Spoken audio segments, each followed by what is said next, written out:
ये है 2024 की Hyundai Creta and I have the petrol turbo petrol engine with the DCT यानी कि dual clutch transmission option with me right now. आपके साथ साथ और बहुत लोग हैं जो जानना चाहते हैं कि बनी क्या ये गाड़ी is this car meant for performance seekers, can enthusiast go and put their money on this particular version? Well that is a big question को मैं आंसर करूंगा.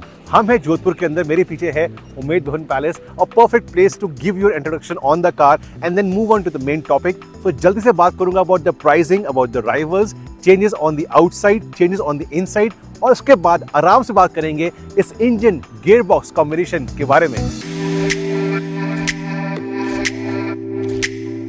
सबसे पहले बात करेंगे इस गाड़ी की प्राइसिंग को लेके.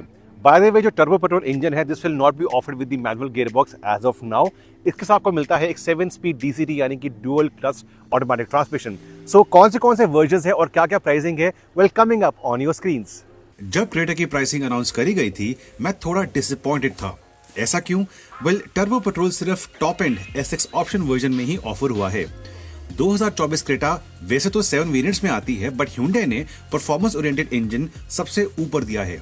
इसकी प्राइसिंग है 19.9 lakh rupees ex showroom daily and I am sure a lot of enthusiast might be disappointed. So pricing के बाद इस गाड़ी के जो सेगमेंट है कौन सा है, राइवल्स कौन से हैं? अगर बात करता हूं only for the turbo charge petrol engine options, तो राइवल्स थोड़े से कम बन जाते हैं. MG की एस्टर है विद द टर्बो इंजन, उसके बाद आती है स्कोडा की कुशाक, वोक्सवैगन की टाइगन एंड इसी का जो कजन है किया की सेल्टस. इसके अलावा जो मारुति की ग्रैंड विटारा है या टोयोटा की हाई राइडर है, उनमें टर्बो पेट्रोल इंजन नहीं आता. So for performance seekers if you want turbo petrols, limited options हैं. इसके साथ साथ if you spend slightly more money than the Creta, you can even go for the Alcazar, और you can go for the Hector, और you can go for the Harrier. But Harrier के अंदर petrol नहीं आता, सिर्फ diesel engine आता है. इसके बाद बात करते हैं on the exterior changes. As you can make out, कुछ चीजें पूरी चेंज करी गई हैं गाड़ी के अंदर. The bonnet, the grill, the DRLs, the headlights and the bumper, this package is completely new. उसके बाद गाड़ी वही है. अगर बात करें the DRLs, these are the connected type, यहां से रन करते हैं टिल द अदर साइड. उसके साथ साथ जो इसके हेडलाइट्स है वो 4 है. It's a quad setup. ऐसा क्यों? 2 यहाँ पे आती हैं LED लाइट्स, हेडलाइट्स, और 2 वहां पे आती हैं. And the grill is new and the bumper is new. Side profile पर इसको मिलते हैं टॉप एंड को 17 इंच के alloy wheels which is the norm in the segment. और यहां से गाड़ी वही ओल्ड वाली क्रेटा है. ये वाला पैनल, दोनों दरवाजे एंड द रियर क्वार्टर वाला एरिया पूरा का पूरा सिमिलर है. But like the front of the Creta, even the rear is changed and the talking point is the way the DRLs are set up. इसकी जो LEDs हैं they are wow in my opinion.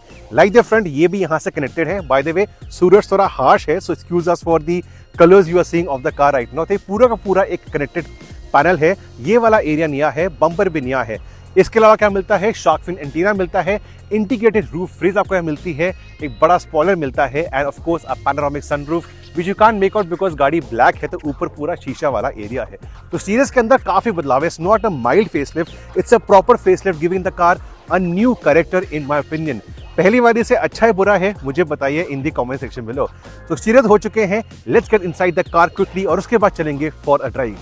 नए face के साथ साथ 2024 Creta आपको new look cabin भी देता है. In fact dashboard seems all new. New connected twin screens, new AC vents, redesign central console and even the gear lever. Steering वही है but with a new colour theme. Quality of plastics is great and the view from driver's seat is nice. क्योंकि turbo petrol comes in the top end SX option only, this one is feature loaded. Some of the key highlights include level 2 ADAS, side and curtain airbags, panoramic sunroof, dual zone climate control, seat ventilation, wireless charging, paddle shifters, Bose का premium setup, traction modes and so on. Passenger and boot space remains same as the earlier model.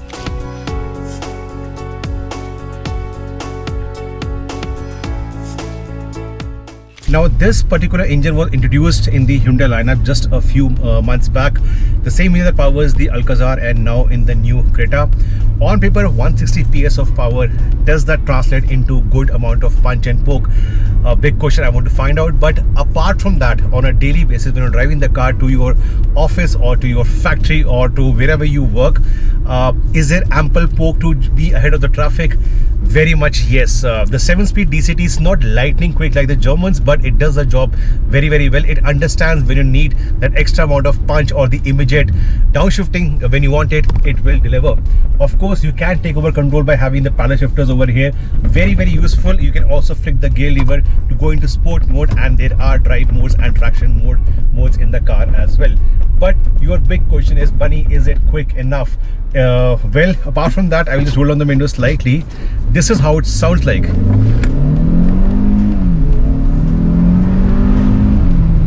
And I just saw a few people walking by this side on the safer area.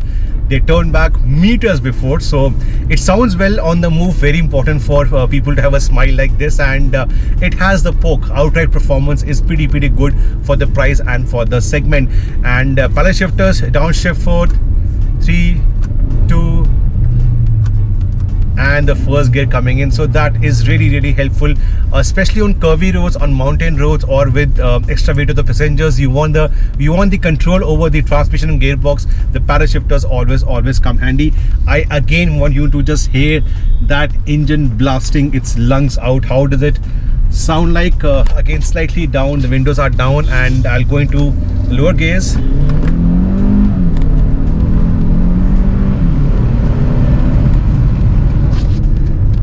It's good enough. Also, the plus point of having a 7-speed gearbox is that out on open roads at highway speeds, in the 7th gear, the engine will be relaxed, it will be sleeping, thereby translating into pretty good fuel economy figures for what is a turbocharged engine. With the same engine in the Selters, I've done a highway mileage review. It's live on the channel. Do not forget to check that out as well. The link is currently on the screen as well as in the description section below. But apart from the power, the engine is torquey as well. It's an automatic, so turbo lag is very well controlled. I'm going up a hill towards the Umed Singh Palace Bhavan right now at Jodhpur, and going up with the load of 2 people and the AC running. The torque is very much there in the lower RPM zone. You don't have to struggle with the gearbox or the engine at all. I'm in the 6th at 60 at 1400 RPM, and it's doing the job pretty well. So I'm very confident that even with 5 people and luggage and AC, going to Ooty or Mahabaleshwar or Shimla Kufri will not be of a concern to you in terms of the punch, the torque available in the motor. Of course, with the drive modes, if you go into the sport mode, the color of the dials will change over here, and also the way the gear changes happen, that will also change. Each gear will be held up till a higher RPM to give you that extra poke, extra punch, extra performance coming in. Big question on the handling part. Well, first of all, let me take a U-turn over here at the end of the road. At crawling speeds, it's not heavy. You can use the lock-to-lock steering with only one hand, but when you start attacking a curve or a corner is where you realize that Hyundai has clearly done the job from usability point of view, from family usage point of view, or from a daily usage point of view. Be it the suspension, be it the body roll, or the absorption of the undulation. It's not something you can attack corners with the kind of confidence we have from a few German rivals. But don't get me wrong, for a Hyundai, till a few years back, Hyundai cars were known to be all over the road. That has completely erased out. If you feel that a Creta will not be able to give you the joy or thrill of driving, you are wrong.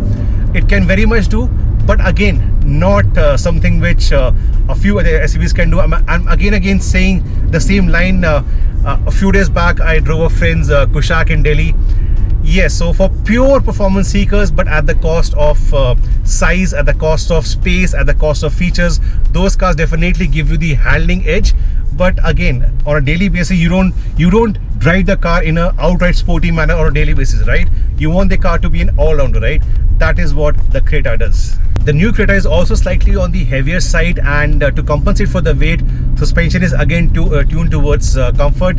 Extra weight comes in from the strengthening of the whole frame of the car. There is extra steel, so yeah, it's definitely on the safer side. You also have level 2 of ADAS coming in. The design changes I've explained to you, interiors I've explained to you. So overall, this car basically has multiple personalities. It can be a comfortable companion for your weekday drives, and on weekends it can very much give a smile on your face, and this smile will be genuine, not a fake one. As an outright performance-oriented SUV, the Creta might not tick all the right boxes, but as a sporty all-rounder SUV, Hyundai has done a commendable job with the Creta. There is ample poke from the engine, you have paddle shifters coming in, and the ride and handling package is more geared towards a comfortable, family-oriented usage than for enthusiasts. Of course, you have the Kushaq and the Taycan in the segment. If thrills is what you seek, you can go into those showrooms. But then again, as an all-rounder, there are no complaints with the new Creta.